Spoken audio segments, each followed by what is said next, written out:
tumebarikiwa. Kwa hivyo keyboard na watu ambao wako hapa, ningetaka uunganishe mikono yako pamoja, tumulete Mrs. Betty MURIU ili aweze kutunenea, na ninaamini ya kwamba tutabarikiwa. 1, 2, 3, weka mikono yako pamoja tunapomkaribisha katika jina la Yesu.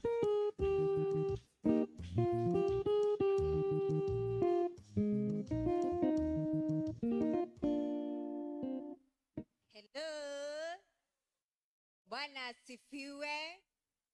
Mwathani agoshwo. Yesu anenehe. Kwa majina yangu yenye ni official, yenye majina yenye sijui niseme yenye iko CRB ama niseme yenye iko kwa M-Pesa, ni Eliza Beatrice Wairimo MURIU. Lakini ukikuja sasa huku kwa mtaa kidogo kidogo hivi na slay kidogo, ninawaambia naitwa Betty MURIU. Bwana asifiwe. Nimeokoka and I love Jesus so much, because mimi kuna kitu moja mimi husema about myself. When I look at myself, oh sorry, tukae. Let's have a seat. Kuna kitu ambayo mimi husema about myself, nikijiangalia mimi husema I am a product of unmerited favor and grace of God. Bwana asifiwe. Ati nikijiangalia hivi, neema ya Bwana ninaiona ndani yangu. Manake where I have mali, maybe watu walifikiria nitakuwa, sijakuwa hapo. Nikiwa mdogo wazazi wangu walikuwa na matumaini in them. They knew maybe I'll become one great lady in the society. Because when you look at them, I was just a bright girl, nikagrow. But ilifika mahali, mnasikianga watu, kuna watu haribiwa destinies. My destiny somehow was crushed. And I found myself in a place that singeweza hata mimi mwenyewe kujitoa. Pesa haingenitoa. Upendo wa watu wetu wote haingenitoa, but Jesus did it for me. So I'm just going to give you a brief history. Mimi sitasema I'm a motivational speaker. Maybe again, you know, when you say it like that, I was just remembering how nyinyi watu ni wao usema hivyo in the social media. Atianga social media, those motivational speakers, ndio wanakujanga wanasema like I started my police station is 2 thieves, and I started my what. No, these people change lives. They really do change lives. They shape destinies. God bless you, whatever you are doing. God bless you a lot. Henry, asante sana. How we met with Henry, it was just divine. He was hosted, friend of mine, under a platform called Shared Moments with Justas. Uko hapo hivyo na uja subscribe pia, you can subscribe to that channel. We are doing things digitally, si ndio? Kwa hivyo ukisimama mahali piga debe mahali ya kitu nataka. So given asante Henry for that, kunipea ruhusa. So you just can go there, subscribe to that YouTube channel, Shared Moments with Justas. That is where I found the story of Henry. I had been interviewed before. And in one way or another, Mr. Junior, I just found myself loving this guy, following up his story, looking for him, because one thing that endeared him to my heart is the zeal and passion he had to work with the young generation. Because this is what the devil is attacking, and this is where the attention of the society, the church, is being diverted. Bwana asifiwe. I'll just give you a very brief history of myself. Wakati nilikuwa tu, tulikuwa na mambo kidogo ambayo hayakuwa yanaendelea vizuri kati yangu mimi na wazazi wangu, ambayo pengine tungeweza kuiongea. Mambo mengi tungeyazuilia. I was informed to. My dad had made a promise to me when I was joining Form 1. Manake I had really passed well my KCP. Nilikuwa na 406. Aki nasemanga hiyo max na umwa. I had 406. Nikaitwa Karema Girls, but mimi sikuwa nataka hiyo shule. So I said to my parents, don't kuongea. But my dad convinced me, akaniambia wewe ndio hiyo shule, I'll take you to the shule yenye unataka under the second selection. So mimi nikaenda shule and I really tried my level best. I never took home anything less than A, but kubadilishwa shule kwangu hakukupatikana. So mimi nikaenda Form 2 and I became just something else, kitu mbaya. So the heart yenye ilikuwa ndani yangu, manake sikuweza kuongea and say what is really happening within my heart. I became a rebel. Nikajipata sasa kwa kila makosa niko hapo, watu wakipigana niko hapo, watu karibu watoroke shule niko hapo. Anything negative in the school, anything that went beyond yenye shule aliruhusu, I was just there. And in second term I was expelled. Nikaenda nyumbani and mambo hayakuwa mazuri, nikatoroka nyumbani. I went to live with my sister who was living in Embu. Kidogo huko maisha yakanilemea, nikaingia kwa streets. Nikakaa kidogo kwa streets. Then there was this one guy walikuwa anafanya kazi na sister yangu, akakuja akanipata, akaniuliza Betty ni nini mbaya? Nikamuelezea, and for the first time I found somebody somewhere amenielewa and has really carried my problems in his heart. Akanichukua, akanipeleka kwake na akaninunulia nguo za kubadilisha, akanipea na and he gave me another life. And in the process, that's how we started living together as husband and wife. And I was just 16, I think by then I was 15 years of age. Saa mimi nikaendelea kukaa hapo, kumfulia, kumpikia, kidogo pap niko na mimba. So things turned to the worst. He was physically abusive. Akaanza kunichapa. When I was around 8 months pregnant, we moved from Embu to Nairobi. Now it was so unfortunate. Hiyo nyumba hatukuikaa, we didn't stay in that week even in that house for even 2 weeks. Tulipigana siku moja, nikaumia na yeye akaumia, but I don't know whether to say fortunately or unfortunately, my boy and I were saved, but the guy lost his life. Bwana asifiwe. Nilishikwa, nikawekwa gerezani, nikakaa remand for a period of 3.5 years. And during that time, that is where my turning point was. Nikafika pale, nikabadilisha so many things that happened when I was there. I had my time to reflect on my life, to see the things that we could have made right. I called even my dad. We had a talk. Tukaongea na tukasema, had we done this, maybe hapa mahali tumefika, hayangefika, but it was already too late.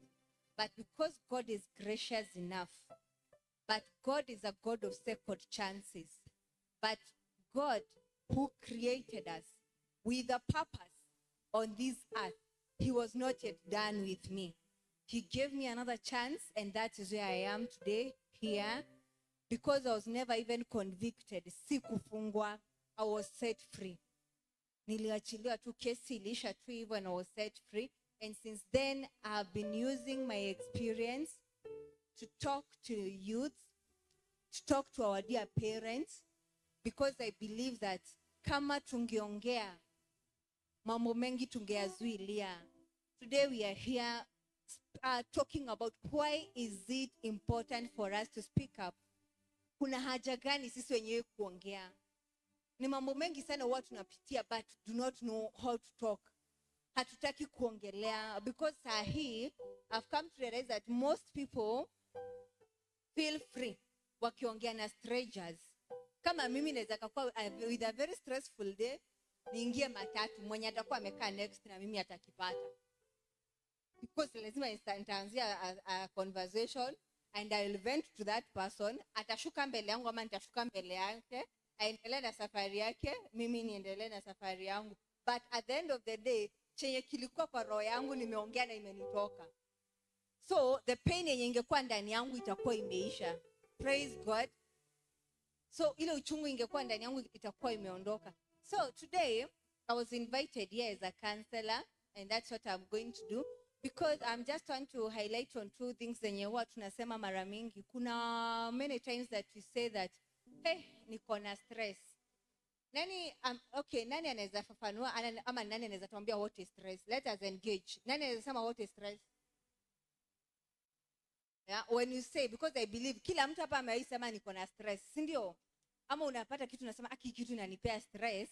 Henry, niwe nitazia na wewe. There was a time you called me ukaniambia uko na stress because of this event.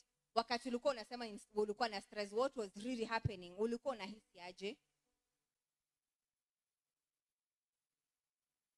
kwa akili ulikuwa unahisi aje, kwa kimawazo ulikuwa unahisi aje? How are you feeling in your mind? Uh-huh. Uh-huh.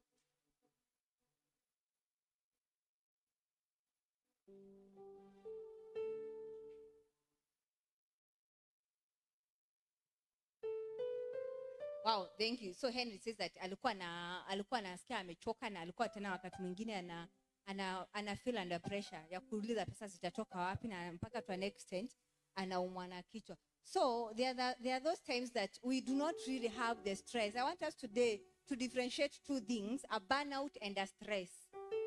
Kuna kitu inaitwa burnout na kuna kitu inaitwa stress. So I'm just going to highlight very lightly kwa haraka haraka. A stress ni ile wakati you are over engaged. Your mind is over engaged. That is when you are having stress. Like Henry, our study case here, he says that he was having a headache because he was like looking things where are going to come from. Where is the money? This man who is helping me with the PA. This person is going to help me with the generator. This person who is coming with the cameras. Where are they? So his mind was just over engaged. So we can just clearly say that Henry was under stress. Hiyo sasa ndio inaitangwa stress. Are you together? If you're happy and you know, clap your hands.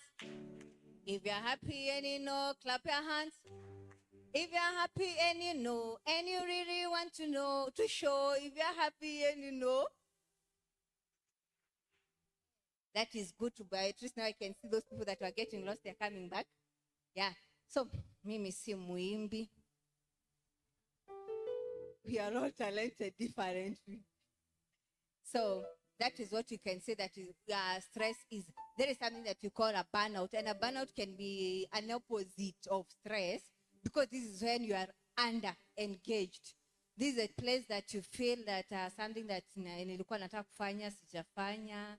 This is the time that I was supposed to be at work sijafika. This is the time that I was supposed to have this deadline, to hit this deadline about my report and everything that I was doing. Sijafanya. Mimi pale hivi shule. I need something to have done by this time sijafanya. So I'll have underutilized and underengaged my mind. So I'll say I'll have a burnout. But generally, either adoigito ikarato kawato in a stress. But that is a burnout. And you know, kuna ile a burnout sijika tuta categorize kidogo. I think there are 5 stages of a burnout, of which the first one is it's called the honeymoon stage. If you are writing, you can write the 5 stages of burnout. It is called the honeymoon stage. The honeymoon stage, it is this period that you feel when you feel overexcited. It's about a job, it's about something, an event like this one. So I was having that burnout, ile honeymoon burnout, like sasa I was excited. I was here, I was nitapita pale hivi blue post agent, ingia aje hapa just to come and have a time with you. So that is the honeymoon phase, where it is all about excitement, looking forward to different things, looking forward to doing those funny things that you really wanted to, maybe something that has been introduced lately in your life, something that you really want to do. That is what you call the honeymoon part. That's the honeymoon burnout. And then from there is the onset. Sasa hii onset burnout ni ile sasa the reality hits you. So wakati nilikuwa na honeymoon hiyo burnout, nilikuwa ndoza nitafika hapa hivi. So the onset ilinigonga vile nilifika hapa, nikakaa pale 30 minutes, msewa generator hajaleta, kidogo vitu zingine hapa hivi, but God is good. Finally we made it. So that is the onset. Now when the reality hits you, when the reality now sinks in you that this is really what is happening. In this job that I really was excited about coming to doing it, this is what is happening. It has its stressors. It has a tough boss. My supervisor is mean. They're even looking at the dress code. They're looking at everything. Now that is the onset burnout. From there is something called the chronic burnout. Now the chronic burnout is where now it starts now wearing you down. You start looking at things and feel now, hey, this is not what I really wanted. This job is not really what I would have loved to do in life. this I think is not my purpose, it's not my destiny. That is where you just calm down and realize something is just not okay. Something is not, that is not what you really anticipated. So you feel like something. And this one is called, you are going to be irritated. One character of knowing, and just one thing that will help you know that you really are not comfortable there is now when you get irritated, unaona kitu yenye inakupatia tu, yani everything now starts to be a bother to you.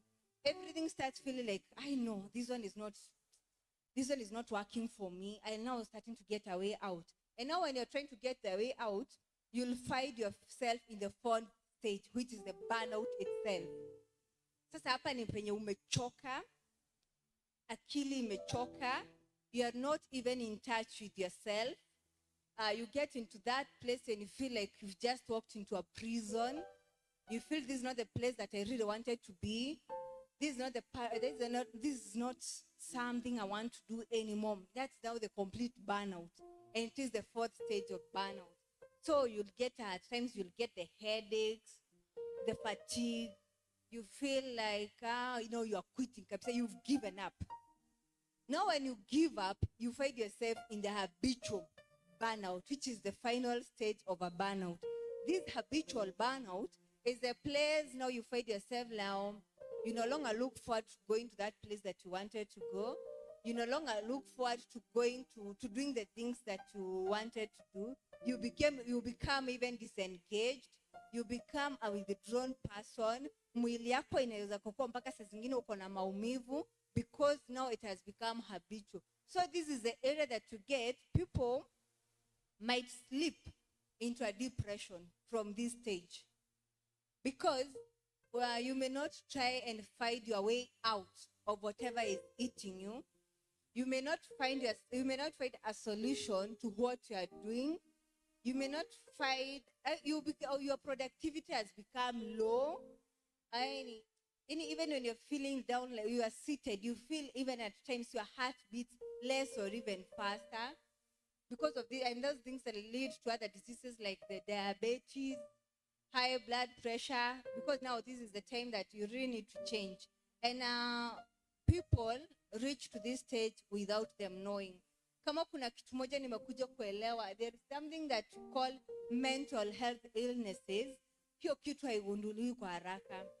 People start noticing you are being overexcited. Na watu wanasema, hey, maisha ya Betty siku hizi iko mzuri. Mnaona vile siku hizi ako na furaha. But people do not understand what is really I'm going through. Watu hawajui kama najaribu kufanya hivyo as a mechanism to hide what is inside of me. People will not understand why I'm becoming withdrawn. I do not want to talk as people as I used to talk. I'm not the person who is engaging as I used to engage. I'm not the kind of a person who is checking on people the way I used to do. I'm not the kind of a person who used to post things on my social media accounts. How many of you umeona mtu like mlikuwa mnachatingi naye WhatsApp siku 3-4 hivi haja post status na ulikuwa unajua mtu lazima post status? Do you ever take your time to find out what is happening to that friend of yours? Yeah, umeika tu hivi ukaona mtu vile anapostingi hizi memes siku 2 haja post. Have you ever taken your time to know what is happening in that period of those 2 days?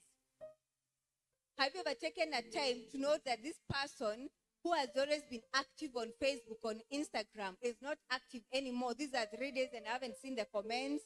I haven't seen a post. Have you taken your time to know what is really happening? Do you? I think it's very important to reach out to those people because they could be waiting for a call from you, from me, from our reverends here, to just call them and ask them, are you really okay? Is everything all right? That one question can change and can save a life of a person. This person could be waiting for you to take an action. This person could be waiting for a person to reach out. Anangojea tu mtu. Mse tu amkola muze ni aje uko poa. Is everything okay? Na ukimuuliza tu hivyo unaweza find out. Akona kitu inamsumbua, anangojea tu aongee. Imuondokee tu hivyo ama apate kujua kupeana solution. And then there is this aspect watu huona ati maybe I'm going through a financial crisis and you feel you're not in a position to help me get out of that crisis that I have. It is always good to take your time, reach out to me. Unaweza kuwa hautanipatia hiyo pesa yenye ninahitaji huo wakati, but you can give me your moral support, a shoulder to lean on, that even when I hit a dead end kabisa, I have someone to call. I'll have my bishop to call and tell her that, you know what, bishop, leo nilikuwa nimeenda kutafuta pesa, but nimekosa. Na ile deni yangu inanikimbiza. But her being a woman of God, atani encourage aniambie, don't worry my child. God is with you. Just her words, they'll give me a reason to face the next day. Just what she can tell me will give me some power to make sure that the following day, hiyo siku itakuja na nitapata nguvu mpya ya kwenda kujaribu. Are we together? I see most of us as students. Have you ever taken a time kuangalia mtu mwenye alikuwa na perform vizuri, alikuwa anaongea, she never missed in the list ya noisemakers, but siku ananyamaza na kulala tu. Sijui kama umeika hivi ukafikiria mtu anaangalia, ukae tu na wakati wako na kutaka kujua what is happening. Be your sister's keeper. Nenda tu muulize, what is happening? My brother, I've been missing you in action. Ni aje bazu, mimi sijakuona. Big man, but you people, call out to your friends. Make it a habit. Kuangalia hata wale relatives tuko nao nyumbani. Make it a habit to reach out to them. They could be waiting for just one phone call from you and change their lives. Are we together? Bwana Yesu asifiwe. Bwana Yesu asifiwe. I hope tunalearn kitu, si ndio? Ni muhimu tu sana kuangalia mwenzako chenye anapitia. Anaweza kuwa tu anakungojea wewe.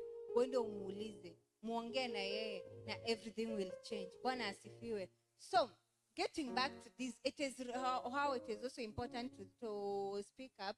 I wanted to tell you that it's not to everybody that you're going to open up your problems to. You have also to look at the people that you're going to open up to. At times, we as parents, we are failing. Me right now, I look at myself, I look at how I relate with my son, and singetaka mtoto wangu apitie yale yenye nilipitia. So I've created a way of how we bond. I created the way we can speak. I've created a way that we are friends. Okay, we are friends. Hata ogopa kuniopenia up chenye napitia. I think it's the high time that we realize we as parents, ile time, I call it the policeman parenting is over. Ile yenye nimesema na nimesema. Ile yenye I've said it and it has to be this. And with that, tutaweza kusaidiana na tutaweza kuongea na tutaweza kuchange maisha yao mpaka watoto wetu. Because, like for instance, I recently encountered of a lady, she cleared her form for last year, but one, alikuwa anataka kuwa DJ. But wazazi wake hawataki akuwe DJ. So there was conflict of interest. And luckily I got to hear about it. And now we sat down, the three of us, and now we started reasoning. Being a DJ is a very good thing, okay? It will make you follow your passion as well as maybe something that will make you happy. You'll be satisfied by doing that. Lakini on the other side, how sustainable is that? Nani ameenda kwa event akapata DJ mwanamke ako na mbwe? How often does it happen? Rarely. Sindio? Yaani utaingia tu kwa club, kwa event kama hii, kwa harusi. Yaani unapata ile mama mwenye na spin pale hivi, ni mama mzee, ni rika ya mama yako. Unaona? I think ni ngumu sana. Sindio? So it is always good as you're looking at the path of careers that you people are taking, look at its sustainability.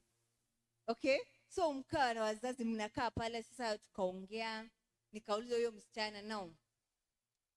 A DJ right now, I think the oldest female DJ is DJ Piera McKenna, I know. She recently turned 40.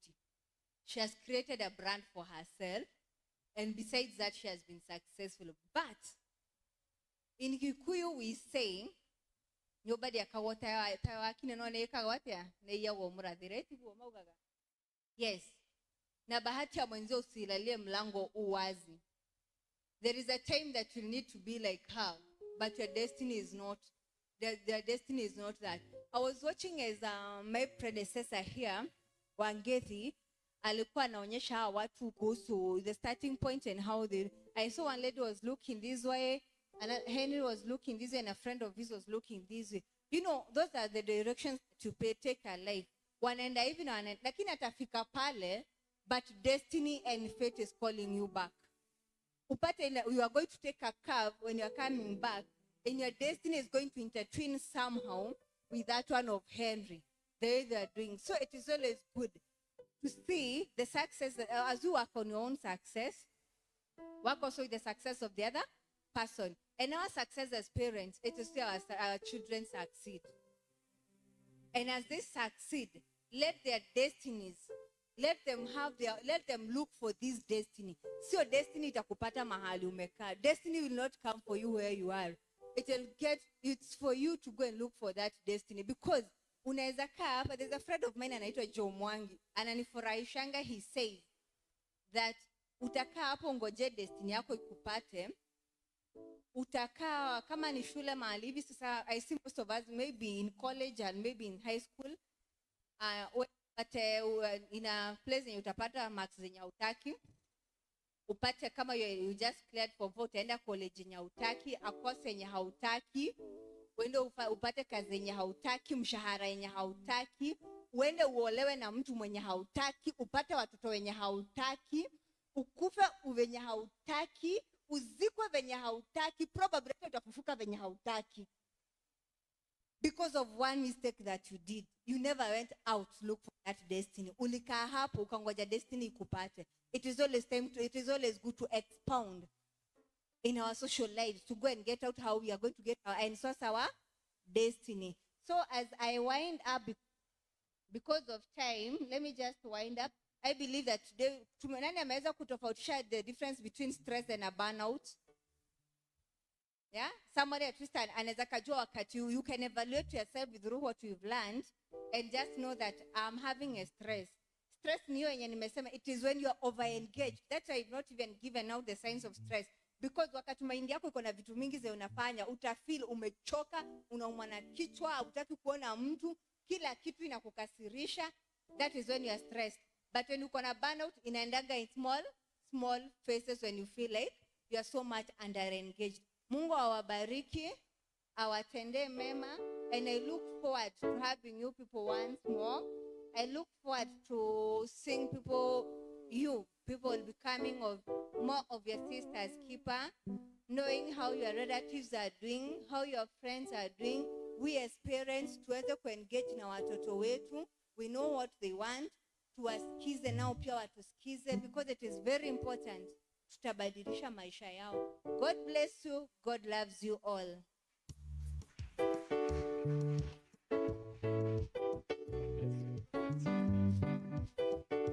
Hiyo haijatosha. Makofi mengine mazuri. Amen. God bless you kwa sababu ya maneno mazuri na mafundisho mazuri. Ninaamini umechukua yako na mimi nimechukua yangu. Bwana akubariki sana na akutende mema. Nataka kwa sababu ya wakati tusimame kwa miguu yetu, na ambao tuko out of time, tusimame kidogo kwa miguu yetu, tuingie katika section ya mwisho.